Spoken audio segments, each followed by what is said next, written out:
नेता दिग्विजय सिंह के खिलाफ एफआईआर दर्ज करवाई गई है। उन पर आरएसएस की छवि धूमिल करने और सोशल मीडिया पर अनर्गल पोस्ट करने के आरोप है। दिग्विजय सिंह ने शनिवार को दावा किया कि राष्ट्रीय स्वयंसेवक संघ के पूर्व प्रमुख एमएस गोलवलकर के कुछ बयानों से लगता है कि वो दलितों, पिछड़ों और मुस्लिमों को समान अधिकारों के खिलाफ थे। कांग्रेस नेता दिग्विजय सिंह ने एक तस्वीर भी ट्वीट की थी जिसमें गोलवलकर के हवाले से अनेक विवादास्पद टिप्पणियां लिखी गई। इसमें कहा गया है कि वो दलितों, पिछड़ों और मुसलमानों को समान अधिकार देने के बजाय ब्रिटिश शासन में रहना पसंद करेंगे। वहीं कुछ अन्य विवादास्पद टिप्पणियों के लिए भी उन्हें जिम्मेदार बताया गया। जानकारी आपको दे दें, माधवराव सदाशिवराव गोलवलकर जो कि आरएसएस के दूसरे और सबसे लंबे समय तक सेवा करने वाले सरसंघ चालक थे और गुरुजी गोलवलकर के नाम से वो प्रसिद्ध थे। 1940 से लेकर 1973 तक 33 वर्षों तक आरएसएस प्रमुख वो रहे थे, लेकिन अब उन्हें लेकर दिग्विजय सिंह ने एक टिप्पणी की। इसके बाद वो बीजेपी के आरएसएस नेताओं के निशाने पर आ गए और उनके खिलाफ अब इंदौर के तुकोगंज थाने में एफआईआर दर्ज की गई है।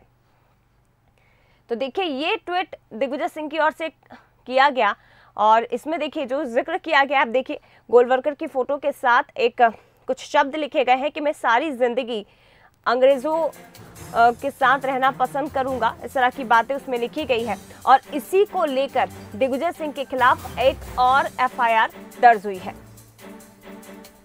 ज्यादा बातचीत हम करेंगे। हमारे साथ दो राजनीतिक मेहमान इस वक्त चर्चा करने के लिए फोन लाइन पर जुड़ गए हैं। गोविंद मालू जी बीजेपी नेता हैं, इसके साथ ही योगेश यादव जी प्रवक्ता कांग्रेस हमारे साथ जुड़ गए हैं। आप दोनों का बहुत स्वागत है। सर, सबसे पहले मैं योगेश यादव जी आपके पास आना चाहूंगी। आखिर क्यों हमेशा दिग्विजय सिंह आरएसएस को, संघ को निशाने पर लेते हैं और इस तरह की टिप्पणियां करते हैं, इस तरह के ट्वीट करते हैं और उसके खिलाफ उनके बाद उनके खिलाफ एफआईआर दर्ज हो जाती है? सर देखिए, मैं आपसे प्रति प्रश्न करता हूं कि सरकार को क्यों हमेशा दिग्विजय सिंह जी आंख की किरकिरी बनते हैं, दिग्विजय सिंह जी पर ही एफआईआर की जाती है। क्या भय हो रहा है दिग्विजय सिंह जी से भारतीय जनता पार्टी की सरकार को? एक बात ये बताइए आप कि दिग्विजय सिंह जी ने अपने ट्वीट में क्या कमेंट्स किया? कोई कमेंट्स नहीं किया। उन्होंने तो इतिहास की पुनरावृत्ति की है।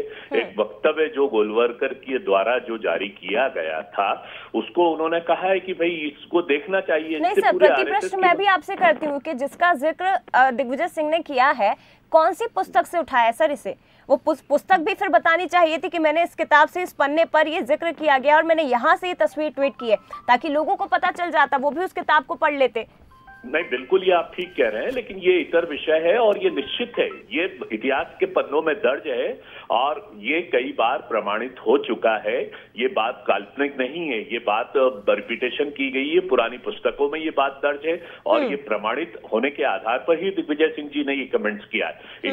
इसको यदि आप जांच करते और उसके बाद ये काल्पनिक आरोप रहता तो आप एफआईआर दर्ज कराते। एफआईआर दर्ज कराने की जल्दी का अर्थ यही कि मानसिक रूप से दिग्विजय सिंह जी पर या कांग्रेस के कार्यकर्ताओं पर दबाव बनाने की कोशिश की जा रही है। इससे तो स्पष्ट लग रहा है कि सरकार अपनी हठधर्मिता, अपने कानून का दुरुपयोग करते हुए एक भावना की अभिव्यक्ति को, और वो अभिव्यक्ति भी नहीं है, उन्होंने तो कहा कि वायरल कीजिए, ये एक बयान है, इस बयान को आप वायरल कीजिए। उनको उस अभिव्यक्ति को, उस अपनी कार्रवाई को, प्रजातंत्र के मूल्यों को और ये दलित और आदिवासियों के संदर्भ में बताने की कोशिश की तो उस पर एफआईआर दर्ज कर दी साहब। ये कौन सा कानून है, कौन सा प्रजातंत्र है? योगेश जी बने रहिएगा। गोविंद जी भी हमारे साथ जुड़े हैं। आपने जो सवाल उठाया सर, उसका जवाब मैं उन्हीं से लूंगी।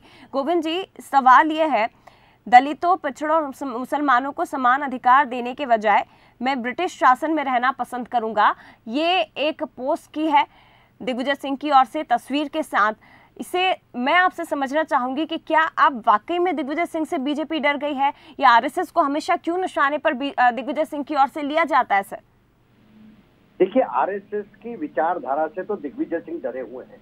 जो इस तरह के अनर्गल पोस्ट करते हैं और जो उनके द्वारा कभी कहा नहीं गया उसको प्रचारित करते हैं। क्यों 1925 में राष्ट्रीय स्वयंसेवक संघ की स्थापना की?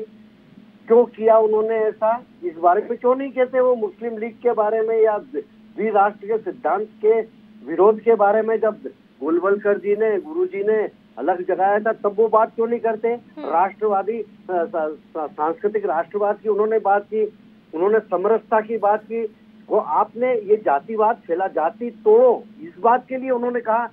वो जब उनके जितने भी थॉट्स हैं, जितनी भी पुस्तकें हैं, जो उनके विचार हैं, उसको दिग्विजय सिंह जी कहीं भी अपनी तरफ से तोड़ मरोड़ के और उसको उनके चित्र के साथ शाया करेंगे तो उनका क्या सम्मान करेगी भारतीय जनता पार्टी या कोई भी संघ का स्वयंसेवक या आरएसएस का एक्टिविस्ट?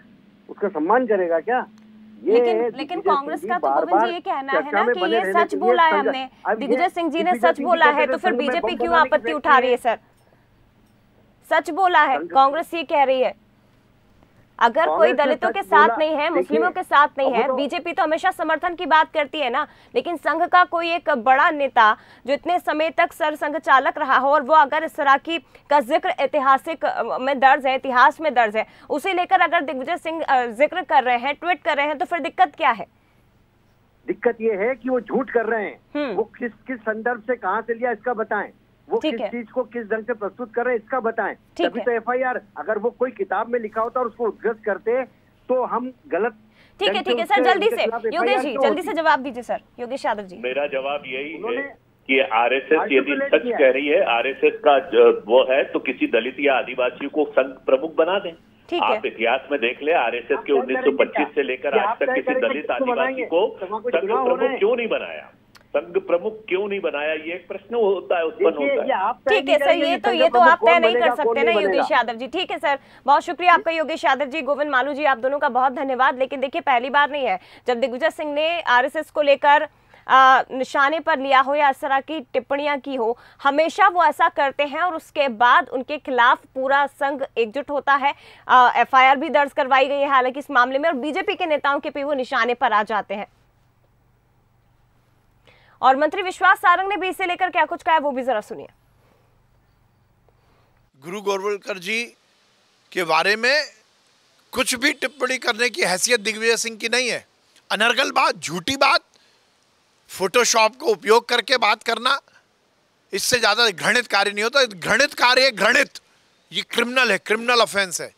दिग्विजय सिंह के खिलाफ जो एफआईआर हुई है सही हुई है और सख्त से सख्त उन पर सजा होनी चाहिए। सही मायने में तो मुझे इतना दुख और गुस्सा आ रहा है कि दिग्विजय सिंह के इस हरकत पर उनको तत्काल जेल में बंद करना चाहिए।